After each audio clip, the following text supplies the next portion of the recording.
بعد فاعوذ باللہ من الشیطان الرجیم بسم اللہ الرحمن الرحیم لیلۃ القدر خیر من الف شہر صدق اللہ العظیم وصدق رسولہ النبی الکریم الامین الرؤوف الرحیم ببرکت ان اللہ وملائکتہ یصلون علی النبی یا ایہا الذین آمنوا صلوا علیہ وسلموا تسلیما الصلاۃ والسلام علیک یا سیدی یا رسول اللہ وعلی آلک واصحابک یا سیدی یا حبیب اللہ۔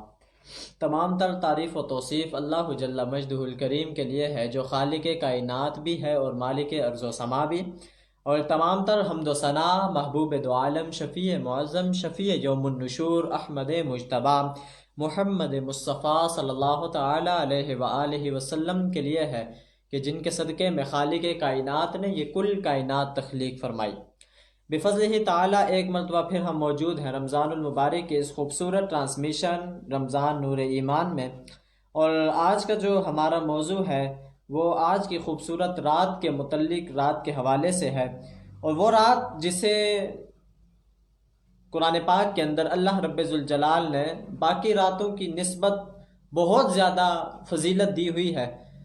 اللہ رب ذوالجلال نے اس رات کے متعلق قرآن کریم کے اندر ارشاد فرمایا کہ لیلۃ القدر خیر من الف شہر، کہ یہ امت پر اللہ رب ذوالجلال کی اتنی کرم نوازی ہے کہ اس نے امت کی بخشش کے لیے اتنے بہانے بنائے ہوئے ہیں کہ انہیں ایک رات ایسی عطا فرما دی ہے جو رات باقی مہینوں باقی راتوں کی طرح رات نہیں ہے، بلکہ اللہ رب ذوالجلال نے اس رات کو ہزاروں مہینوں سے بہتر اور فضیلت والی رات بنایا ہے۔ تو آج کی اس خوبصورت رات کے متعلق رات کے حوالے سے ہمارے ساتھ گفتگو کرنے کے لیے موجود ہیں بہت ہی خوبصورت شخصیت، بہت ہی ہمارے دلوں کے قریب جناب حضرت علامہ مولانا قاری محمد بہرام الخیری صاحب۔ سب سے پہلے تو میں مشکور و ممنون ہوں کہ آپ نے ایک مرتبہ پھر ہمیں وقت عنایت فرمایا۔ اللہ رب ذوالجلال آپ کا آنا قبول و منظور فرمائے، اللہ رب ذوالجلال آپ کے علم میں بھی اضافہ فرمائے، اور میں انتہائی مشکور ہوں کہ جب کبھی بھی ہم آپ کو بلاتے ہیں تو آپ تشریف لاتے ہیں، ہماری حوصلہ افزائی فرماتے ہیں۔ اللہ رب ذوالجلال آپ کی یہ محبت بھی سلامت رکھے۔ تو قبلہ علامہ صاحب، جیسے کہ آج کی رات کے حوالے سے آپ جانتے ہیں کہ وہ رات ہے جسے اللہ رب ذوالجلال نے باقی راتوں سے ممتاز بنایا، اور پھر اس کا ذکر باقاعدہ طور پہ اللہ رب ذوالجلال نے قرآن کریم کے اندر ارشاد فرمایا کہ یہ وہ رات ہے جو عام راتوں کی طرح ہمیں تو لگتی ہے کہ عام رات ہے، لیکن رب ذوالجلال نے فرمایا یہ عام رات نہیں ہے بلکہ خیر من الف شہر، یہ 1000 مہینے سے زیادہ بہتر رات ہے۔ تو اس رات کے حوالے سے اور اس کی فضیلت و فضائل کے حوالے سے ہمیں قرآن پاک میں اور کیا چیزیں ملتی ہیں، حدیث مبارکہ میں ہمیں اس کے حوالے سے کیا ملتا ہے؟ بسم اللہ الرحمن الرحیم۔ اللہم رب اشرح لی صدری ویسر لی امری واحلل عقدۃ من لسانی یفقہوا قولی۔ احمدک اللہم یا مجیب کل سائل، الصلاۃ والسلام علی من هو افضل الخلائق وعلی آلہ واصحابہ ذوی الفضائل، اما بعد فاعوذ باللہ من الشیطان الرجیم، بسم اللہ الرحمن الرحیم۔ قال اللہ تعالی فی القرآن المجید والبرہان الرشید، انا انزلناہ فی لیلۃ القدر وما ادراک ما لیلۃ القدر، لیلۃ القدر خیر من الف شہر، تنزل الملائکۃ والروح فیہا بإذن ربہم من کل امر سلام ہی حتی مطلع الفجر۔ لیلۃ القدر کی فضیلت اور عظمت کے لیے یہی کافی ہے کہ خالق کائنات نے اس شب کی فضیلت اور عظمت کی خاطر پوری سورت نازل فرمائی۔ کیا بات ہے، بے شک بے شک، سبحان۔ اس سورت کا شان نزول یہ ہے، ہمارے آقا علیہ الصلوۃ والسلام کے سامنے بنی اسرائیل کے چند لوگوں کا تذکرہ کیا گیا کہ یا رسول اللہ، وہ لوگ اتنے عظیم تھے کہ انہیں خالق کائنات نے 1000 سال عمریں عطا فرمائی تھی۔ اللہ اکبر، سبحان اللہ۔ اور وہ 1000 سال عمریں انہوں نے فضول نہیں گزاری، بلکہ 1000 سال عمر انہوں نے دن کو روزہ رکھ کے جہاد کیا، اللہ اکبر، اور رات کو قیام کیا۔ کیا بات، یعنی یہ ان کی شان 1000 سال خالق کائنات نے انہیں عطا کیا، اور 1000 سال میں انہوں نے جو ہے وہ دن کو نفلی روزہ رکھ کے پھر جہاد کیا اور رات کو عبادت کی۔ کیا بات ہے، کیا بات۔ تو جب یہ تذکرہ بنی اسرائیل کا کیا گیا تو چند صحابہ غمگین ہوئے، اللہ اکبر۔ چونکہ وہ دور تھا نیکیوں میں آگے بڑھنے کا. بے شک بے شک آج کا دور نہیں تھا کہ مال میں آگے بڑھا جائے، بے شک نیکیوں میں آگے بڑھنے کا دور تھا.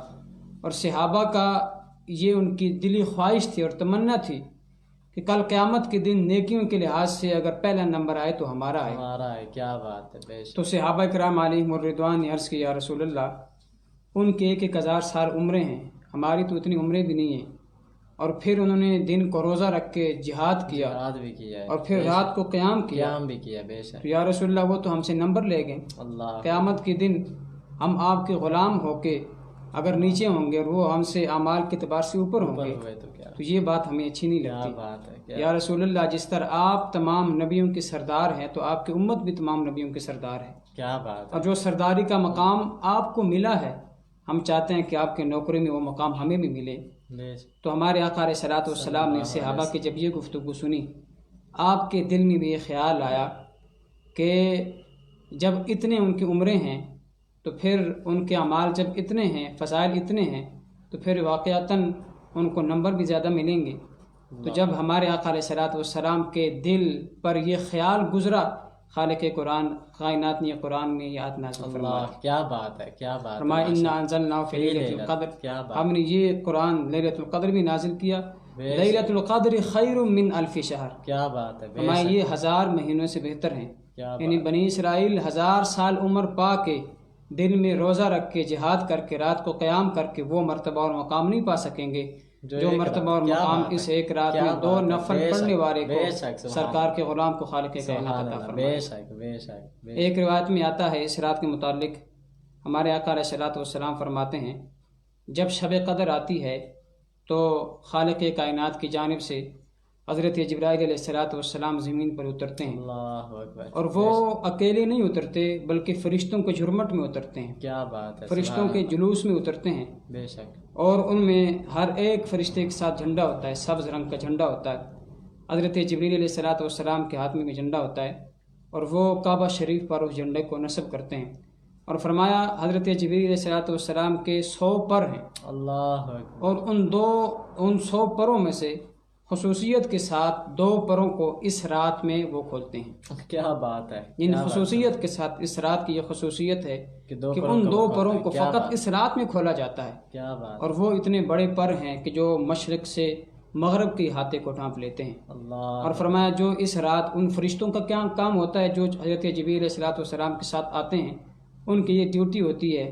ہمارے آقا علیہ الصلوۃ والسلام فرماتے ہیں کہ جو اس رات قیام میں یا قعود میں اللہ کو یاد کرتا ہے، کھڑے اللہ کو یاد کرتا ہے یا لیٹے اللہ کو یاد کرتا ہے یا نماز میں اللہ تبارک و تعالیٰ کو یاد کرتا ہے، نماز ادا کرتا ہے، تو وہ فرشتے اللہ کی طرف سے اس بندے پر سلام بھیجتے ہیں. اللہ اکبر. سبحان اللہ. اس رات اگر اللہ کا سلام آئے، کیا بات. ہمیں اگر کوئی وزیر مشیر سلام بھیجے پوری رات ہمیں نیند نہیں آتی اسی طرح. تو اگر اللہ کا سلام آئے اس رات میں اور بندہ غافل ہو کے سویا رہے تو یہ اپنے آپ کے ساتھ کتنی بڑی بے وفائی ہے. بے شک اسی طرح. اور اس امت کا ایک خصوصی کوٹہ ہے. ہمارے آقا علیہ الصلوۃ والسلام کی نسبت کی وجہ سے ان کی عمریں کم ہیں، ان کے اعمال تھوڑے ہیں، لیکن اس کی فضیلت زیادہ ہے. اللہ. ان کی جو ویلیو ہے اور جو مرتبہ اور مقام ہے وہ زیادہ ہے. کیا بات. ایک مقام پہ ہمارے آقا علیہ الصلوۃ والسلام نے صحابہ کرام علیہم الرضوان یعنی اپنی امت کا اور دیگر امتوں کا موازنہ کرایا. صحابہ کرام علیہم الرضوان کے سامنے فرمایا میرے صحابہ تمہیں پتہ ہے تمہارا اور یہود و نصارہ کا کیا مقابلہ ہے، تمہارا اور یہود و نصارہ کا مثل کیا ہے، تمہاری مثال اور یہود و نصارہ کی مثال کیا ہے. آقا علیہ الصلوۃ والسلام نے ایک مثال دے کے سمجھایا. فرمایا یوں سمجھو کہ ایک بندہ جس نے کام کروانا ہو اور وہ اعلان کرے اور وہ یہ کہے کہ کون ہے جو صبح سے لے کر دوپہر تک مزدوری کرے، ایک کے رات اسے اجرت ملے گی. تو فرمایا یہود نے مثال دے کے سمجھایا. فرمایا یہود نے کہا ہم یہ کام کریں گے، یہ ان سے طے ہوگا، ایک کے رات صبح سے لے کے دوپہر تک ان سے طے ہوگا. پھر دوسرا اعلان ہوا کہ کون ہے جو دوپہر سے عصر تک کام کرے اور مزدوری ایک کے رات ہو. کیا بات ہے. فرمایا نصارہ نے کہا ہم کریں گے. پھر تیسرا اعلان ہوا کون ہے جو عصر سے مغرب تک کام کرے اور مزدوری اسے 2 قرات دی جائے. کیا بات ہے. سبحان اللہ. اب یعنی یہاں پر صحابہ کرام علیہم الرضوان کی طرف حضور نے یہ ذکر نہیں کیا کہ یہ کون ہے، پہلے 2 گروہ کا ذکر کیا کہ جو ایک گروہ نے جو ہے وہ صبح سے لے کر دوپہر تک کام کیا اور مزدوری انہیں ایک کی رات ملی مثال کے طور پہ، اور دوسری گروہ نے وہ یہود ہیں، اور دوسری گروہ نے جو ہے وہ دوپہر سے عصر تک کام کیا اور انہیں ایک کی رات ملا، اور وہ نصارہ ہیں۔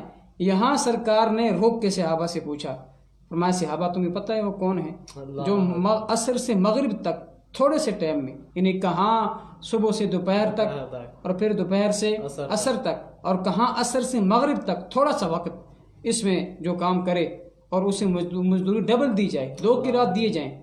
تو صحابہ اکرام علیہم الرضوان نے عرض کیا یا رسول اللہ اور اللہ کا رسول ہی بہتر جانتا ہے۔ تو ہمارے آقا علیہ الصلوۃ والسلام نے فرمایا میرے غلاموں وہ تم ہو کہ خالق کائنات جن سے کام تھوڑا لے گا اور اجرت زیادہ دے، کیا بات ہے، تمہارے اعمال تھوڑے ہوں گے بے شک، لیکن ان اعمال پہ جو تمہیں جزا دی جائے گی بے شک، وہ جزا کہیں زیادہ ہوگی، اللہ، اس کا مرتبہ اور مقام اور اس کی ویلیو زیادہ ہوگی۔ بے شک، تو آج ہم نے اس عظیم دن میں اپنے رب کو منانے کے اعتبار سے سوچنا ہے۔ بے شک، اللہ فرماتا ہے ما یفعل اللہ بعذابکم، اللہ تمہیں عذاب دے کے کیا کرے گا، یعنی اللہ، تم خود ہی ایسے اپنے لیے جو ہے وہ بنا رہے ہو گناہ کے کام کہ تم خود ہی عذاب کے مستحق بن رہے ہو۔ خالق کائنات تو اپنے بندوں سے بڑا پیار کرتا ہے۔ بے شک، ایک مقام پہ ہمارے آقا علیہ الصلوۃ والسلام صحابہ کرام علیہم الرضوان کے ساتھ جا رہے تھے تو آپ نے دیکھا رستے میں ایک عورت چولہے کے آگے بیٹھی تھی اور وہ چولہے کو پھونک جب مارتی، گود میں اس نے بچہ بھی اٹھایا تھا، اللہ، اپنے بیٹے کو پیچھے کر دیتی کہیں سے تپش نہ لگ جائے۔ اللہ اکبر، یہ منظر جب آقا علیہ الصلوۃ والسلام نے دیکھا، صحابہ سے پوچھا، فرمایا صحابہ بتاؤ اس ماں کو اپنے اس بیٹے سے کتنا پیار ہے، جب پھونک مارتی ہے تو اپنے بیٹے کو پیچھے کر دیتی ہے کہیں سے تپش نہ لگ جائے۔ اگر اس ماں کو کہا جائے کہ اپنے بیٹے کو آگ میں ڈالو تو کیا ڈالے گی؟ صحابہ نے عرض کی یا رسول اللہ جو اپنے بیٹے کو تپش لگنے نہ دے وہ کب آگ میں ڈال سکتی کیا ہے؟ بات ہے، بے شک، تو ہمارے آقا علیہ الصلوۃ والسلام نے فرمایا یہ ایک ماں کا پیار ہے، اللہ اکبر، یہ ایک بے ماں شک، کی محبت سبحان ہے، اللہ، مت تمہارا رب اس جیسی 70 ماؤں سے بڑھ کے اپنے بات ہے، بندے سے کیا پیار بات کرتا ہے، ہے۔ سبحان اللہ، سبحان اللہ، وہ خالق کائنات تو بڑا رحیم ہے، اللہ، وہ تو بخشش کے بہانے ڈھونڈتا ہے، کیا بات، لیکن اس در پہ کوئی آئے صحیح، بے شک، صدق کے دل سے وہاں کوئی متوجہ تو ہو، وہاں کوئی توجہ تو کرے، پھر کیسے ان پہ انعامات کھلتے ہیں۔ ہمارے ہاں تو اگر کسی نے کسی کا قرض دینا ہوتا ہے نا تو مقروض جب قرض خواہ کو دیکھتا ہے جس نے قرض لینا ہے اس سے بھاگنے کی کوشش کرتا ہے، اللہ اکبر، اس سے چھپنے کی کوشش چھپتا کرتا رہتا ہے ہے، کہ بے کہیں مجھ سے اب قرض کا مطالبہ نہ کر بیٹھے۔ نہ کر بیٹھ، اب سوچیں ہم اللہ کے کتنے مقروض ہیں، اللہ اکبر، بے شک، کتنے فرائض اور کتنے واجبات اور کتنے حقوق ہم پامال کرتے ہیں، ہم اس خالق کے کتنے مقروض ہیں، لیکن اللہ فرماتا ہے فَفِرُّوا إِلَى اللَّهِ، اللہ، مجھ سے بھاگنے کی ضرورت نہیں، میری طرف آؤ، میری طرف، میری کیا طرف آؤ۔ بات ہے، کیا اگرچہ تم نے فرائض واجبات میرے حقوق پامال کیے ہیں بے لیکن پھر بھی تم میرے محبوب علیہ الصلوۃ والسلام کی امتی تو ہو، امتی ہو، کیا بات، میرے محبوب کے غلام تو ہو، کیا میری بات طرف ہے، آؤ، کیا میں تمہارے بات سارے گناہوں کو معاف کر دوں گا۔ کیا ایک اور روایت میں آتا ہے ہمارے آقا علیہ الصلوۃ والسلام فرماتے ہیں، وسلم، فرمایا اللہ کی رحمت کے 100 حصے ہیں، اللہ، یعنی یہ ویسے سمجھانے کے لیے، وگرنہ اللہ کی رحمت کو کون گن سکتا ہے؟ اسی طرح ہے، بے شک، فرمایا اللہ کی جو رحمت ہے اس کے 100 حصے ہیں اور اس نے دنیا میں صرف ایک حصہ بھیجا ہے۔ اللہ اکبر، فرمایا یہ دنیا میں جتنے بھی محبت کے رشتے ہیں نا بے شک، بے شک، یہ اس ایک رحمت 100 رحمتوں میں سے جو ایک رحمت ہے، ایک حصہ ہے، اس کی برکت ہے۔ حدیث پاک میں آتا ہے فرمایا یہاں تک کہ ایک جانور بھی اپنے بچے سے پاؤں اٹھا لیتا ہے کہ کہیں اسے تکلیف نہ ہو۔ ہم دیکھتے ہیں نا بھینس، وہ جب بچہ اس کے پاؤں کے نیچے آتا ہے تو بچانے کی کوشش کرتی ہے، پاؤں وہاں سے، بھینس سے اگر بچے کو جو ہے وہ الگ کیا جائے تو وہ اس کے پیچھے پیچھے چلنا شروع ہو جاتی ہے۔ بے شک، یعنی یہ تو ایک انسانوں کی محبت نہیں، جانوروں میں بھی محبت کا یہ انداز ہے۔ بے شک، فرمایا یہ خالق کائنات کے ان 100 رحمتوں میں سے ایک رحمت کی برکت ہے۔ فرمایا جب قیامت کا دن ہوگا خالق کائنات وہ ایک رحمت بھی لے لے گا اور اپنی 100 رحمتوں کے ساتھ اپنے بندے کی طرف توجہ فرمائے گا۔ کیا بات ہے، سبحان اللہ، اس لیے اس عظیم رات کو ہمیں جس طرح گزارنا چاہیے، عبادات میں گزارنا چاہیے، ریاضات میں گزارنا چاہیے، اللہ کی یاد میں اس رات کو ہمیں گزارنا چاہیے تاکہ اس عظیم رات کا جو حقیقی فیض ہے وہ ہم پا سکیں۔ ماشاء اللہ، بہت ہی خوبصورت انداز سے آج کے اس رات کے حوالے سے گفتگو فرما رہے ہیں۔ تو یقیناً یہ بہت بڑی رات ہے، عظمتوں والی رات ہے، جیسے کہ قبلہ علامہ صاحب نے فرمایا کہ اللہ رب ذوالجلال کی رحمت تو بخشش کے بہانے تلاش کرتی ہے. کوئی آئے میرے در پہ، کوئی مجھ سے مانگے تو صحیح. وہ اسی طرح حدیث مبارکہ کے اندر بھی الفاظ آتے ہیں کہ رمضان میں جب رمضان کا پہلا روزہ شروع ہوتا ہے تو ہر رات میں اللہ رب ذوالجلال عرش سے فرش پر اپنے بندوں کی طرف توجہ رکھتا ہے. کوئی آئے تو صحیح، مجھ سے مانگے تو صحیح، میں اسے عطا کروں. وہ رزق مانگے میں اسے رزق دوں، وہ مجھ سے جو مانگے بخشش مانگے میں اسے بخشش دوں. لیکن ہم پھر بھی اتنے غافل رہتے ہیں کہ ہمارا پورا رمضان اسی طرح گزر جاتا ہے. جیسے دیکھ رہے ہیں اب یہ اتنی بڑی رات ہے، ٹھیک ہے، ہم پھر بھی دیکھتے ہیں. ہم اکثر ہمارے نا محلوں میں اندر بھی اس طرح چل رہا ہوتا ہے کہ یہ باہر جناب وہ پٹاخے بچے بجا رہے ہوتے ہیں. آپ بھی اس چیز کو دیکھتے ہوں گے، کبھی باہر پٹاخے بج رہے ہوتے ہیں، شور و گل موٹر سائیکلوں سے سائلنسر نکال کے جناب وہ ایسے گزر رہے ہوتے ہیں جیسے یہ رات پتہ نہیں کوئی شغل میلہ ہو گیا. بلکہ ہمیں اس چیزوں سے بچنا چاہیے. یہ رات تو ایک بخشش کے جہاں اللہ رب ذوالجلال نے ہمارے لیے بہت سارے دروازے، تو رات بھی ایک بہانہ ہی ہے بخشش کے. اور بھی بہت سارے ذریعے ہیں اللہ رب ذوالجلال نے، ان ذریعوں میں سے ایک رات بھی ہمیں یہ عطا فرمائی ہے کہ اس رات میں ایک روایت میں یہ بھی آتا ہے، ہمارے آقا علیہ الصلوۃ والسلام نے ارشاد، اللہ کی رحمت کی بات چلی ہے تو یہ حدیث پاک میں سامعین کی نظر کرنا چاہتا ہوں. ضرور ضرور. ہمارے آقا علیہ الصلوۃ والسلام نے ایک دن صحابہ سے پوچھا، فرمایا صحابہ تمہیں پتہ ہے بندہ مومن جب اللہ کی طرف متوجہ ہوتا ہے، اللہ اکبر، اپنے گناہوں پر نادم ہو کر خالق کی طرف متوجہ ہونا چاہتا ہے، کیا بات، تو اس وقت خالق اس سے کتنا خوش ہوتا ہے. اللہ اکبر. یعنی اب توبہ کرنا یہ بندے کی ضرورت ہے، بے شک، اللہ کی طرف متوجہ ہونا یہ تو بندے کی ضرورت بندے ہے. کے لیے ساری مخلوقات اگر اللہ کے نافرمان ہو جائے اللہ کو کوئی نقصان نہیں دے سکتا، اسی طرح بے اور اگر ساری مخلوق اللہ کی تابع فرمان بن جائے اللہ کو کوئی فائدہ نہیں دے سکتا. شک. لیکن پھر بھی وہ محبوب علیہ الصلوۃ والسلام کی امت کا کتنا بھلا چاہتا ہے. ایک مثال دے کے ہمارے آقا علیہ الصلوۃ والسلام نے سمجھایا، فرمایا بندہ جب اللہ کی طرف مڑتا ہے نا تمہیں پتہ ہے اللہ کتنا خوش ہوتا ہے. فرمایا یہ مثال دے کے میں سمجھاتا ہوں کہ یوں سمجھو کہ ایک بندہ ہے جس نے دور کا سفر کرنا ہے، اللہ اور اس نے اپنی اونٹنی پر سامان سفر لادا، پانی اور کھجوریں جتنی بھی سفر میں چیزیں ضرورت پیش آتی ہے زیادہ رہا اس نے. تو وہ ایک طویل سفر اس نے کیا، رات آتی سو جاتا، دن آتا اپنا سفر جو ہے وہ شروع کرتا. ایک طویل سفر کرنے کے بعد ایک صحرا میں ایک دن وہ قیلولہ کرنے کے لیے، یعنی دن کے وقت سونے کے لیے اپنے سواری سے نیچے اترتا ہے اور سواری کے لگام کو ہاتھ میں پکڑ کر کلائی پہ سر رکھ کے سو جاتا ہے. نبی علیہ الصلوۃ والسلام فرماتے ہیں جب وہ سوتا ہے اس کی نیند میں سواری اس کے گم ہو جاتی ہے، غائب ہو جاتی ہے. جب وہ اٹھتا ہے آگے پیچھے دیکھتا ہے سواری اس کو نہیں ملتی. وہ بہت تلاش کرتا ہے یہاں تک کہ اسی شدید قسم کی جو ہے بھوک لگ جاتی ہے، اسی شدید قسم کی پیاس لگ جاتی ہے.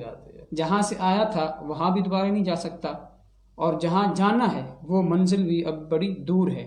اور سواری کا گم ہو جانا گویا زندگی کا گم ہو جانا ہے کہ اس نے زیادہ راہ سارا سواری پہ رکھا ہوا تھا اور وہ سواری اس سے گم ہو گئی. نبی علیہ الصلوۃ والسلام فرماتے ہیں وہ سواری تلاش کرنے کے بعد جب نا امید ہوتا ہے نا تو جہاں وہ سویا تھا نا دن کے وقت وہاں آ کے اپنا سر رکھ لیتا ہے. یعنی لوگ تو سوتے ہیں آرام کرتے ہیں زندہ رہنے کے لیے، اور وہ سر اپنا رکھ رہا ہے مرنے کے لیے، مرنے پر آمادہ ہو گیا 100%. ہمارے آقا علیہ الصلوۃ والسلام فرماتے ہیں جب اس نے سر اپنے زمین پہ رکھا لیکن شدت پیاس کی وجہ سے اسے سکون نہیں آ رہا تھا. تھوڑی دیر کے بعد جب اس نے سر اٹھایا اس نے دیکھا اونٹنی اس کے سراندے کھڑی ہے. وہ فوراً وہاں سے اٹھا، اس نے پانی لیا، اس نے کھجوریں لی اور بالکل ٹھیک ہو گیا.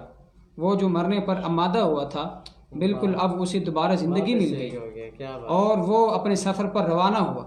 تو یہاں رک کے نبی علیہ الصلوۃ والسلام نے صحابہ سے پوچھا، فرمایا صحابہ بتاؤ ذرا اس ویرانی میں اس صحرا میں جب اسے اپنی اونٹنی ملی ہوگی وہ کتنا خوش ہوا. صحابہ نے عرض کی یا رسول اللہ ہم اس کی خوشی کو الفاظ میں بیان نہیں کر سکتے، یقیناً وہ بہت خوش ہوا ہوگا.